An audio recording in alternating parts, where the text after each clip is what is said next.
Bonjour à tous, on se retrouve aujourd'hui à Lourdes pour rencontrer Jean-Mathieu Souzigne qui travaille au syndicat d'électrification de la Haute-Corse. Il va nous présenter le syndicat, son rôle et ses missions sur l'éclairage public auprès des communes.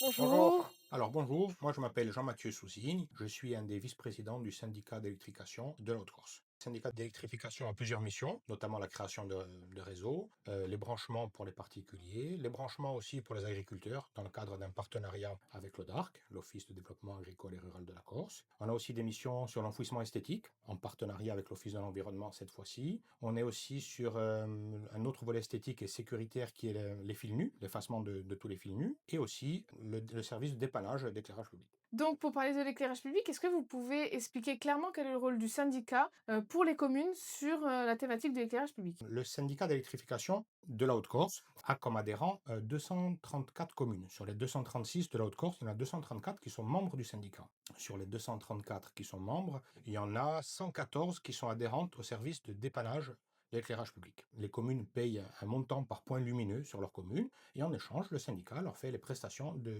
dépannage lorsqu'il y a des pannes. Vous pouvez nous parler du projet donc de rénovation de l'éclairage public sur 25 communes qui ont été choisies? Comment ont-elles été choisies? En quoi consiste Alors, ce projet? c'est un projet qui date de l'ancienne mandature, me semble-t-il. C'est un projet qui au départ concernait une trentaine de communes. Entre-temps, il y a des communes qui se sont désistées ou qui ont fait les travaux de leur côté toutes seules et d'autres qui ont rejoint le programme. L'idée était de rénover complètement le parc d'éclairage public des communes pour aller sur de la LED, donc et faire des économies d'énergie de minimum 70%. Ça peut même aller jusqu'à 80%. Et ces économies d'énergie se concrétisent par une économie financière pour la commune. Et là, sur les 25 communes qui ont été sélectionnées, toutes ont été rénovées? Les travaux sont terminés? Alors, le marché a débuté au printemps 2025, donc sur 25 communes. Actuellement, il y en a un peu plus de la moitié qui sont terminées. Il y en a 8, je crois, qui sont en cours et 2 qui ne sont pas encore commencés.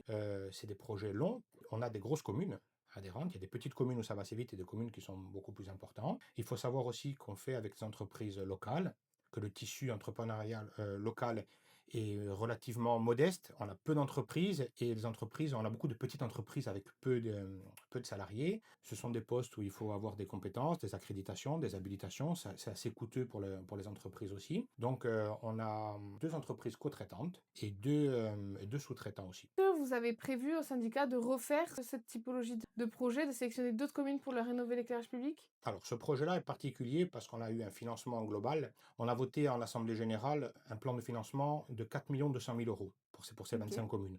Sur ces 4 200 000 euros, il y a une part de financement du syndicat par un emprunt. Il y a une part de la collectivité de Corse via l'Agence de l'urbanisme et de l'énergie. Il y a aussi une part des C2E, les certificats d'économie d'énergie par EDF. Et il y a une part de l'État au titre du fonds vert pour toute la partie sécurisation, notamment des armoires électriques. Maintenant, on rentre dans une période avec quelques contraintes budgétaires. Il semblerait que l'État se désiste et du coup, on aurait plus cette enveloppe-là. Le syndicat a la volonté quand même de continuer ces travaux-là au service des communes. On va lancer d'ailleurs prochainement des nouvelles études sur une vingtaine de communes.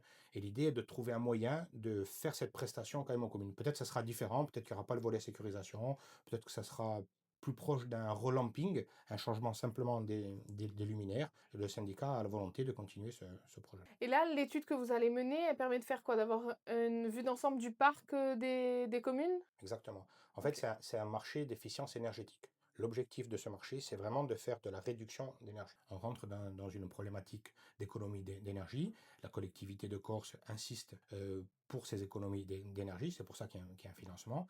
Donc, c'est vraiment un marché spécifique. L'objectif est de faire des économies d'énergie et des économies financières. Donc là, l'idée, c'est de faire une étude pour faire un diagnostic complet de l'éclairage public de la commune, le nombre de points, la typologie aussi, parce que la typologie des luminaires va changer.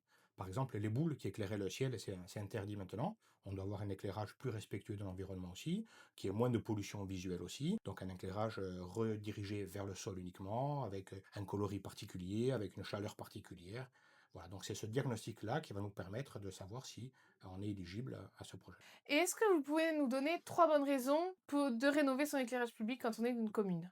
Alors, la première raison, celle qui parle le plus au maire, je dirais, c'est l'économie financière. Voilà, c'est une économie, comme je le disais, de minimum 70% sur la consommation propre, sachant qu'à partir du moment où votre parc, généralement, c'est géré par hameau, Mmh. consomme moins, l'abonnement va pouvoir être revu à la baisse aussi. Donc, on estime les économies à environ 80% sur la facture, concrètement. Ensuite, il y a tout un volet sécurisation qu'on a pu faire, notamment avec les armoires, qui à force d'être ouvertes et fermées pour des interventions, les portes se cassent, elles sont défectueuses. Donc il y a la partie sécurisation. Et ensuite, il y a une harmonie dans le village, sur les luminaires de style sur les façades, qui sont de la même typologie, qui sont de la même couleur. Voilà. Donc il y a un côté esthétique aussi important. Et si une commune souhaiterait du coup déléguer sa compétence éclairage public au syndicat d'électrification, que doit-elle faire? Alors, les communes peuvent contacter le syndicat d'électrification en faisant une demande, Mm. sachant que le syndicat va contacter les nouvelles communes maintenant pour prolonger ce partenariat-là. Mais les communes peuvent tout à fait d'elles-mêmes faire la demande au syndicat. D'accord, merci beaucoup. Merci.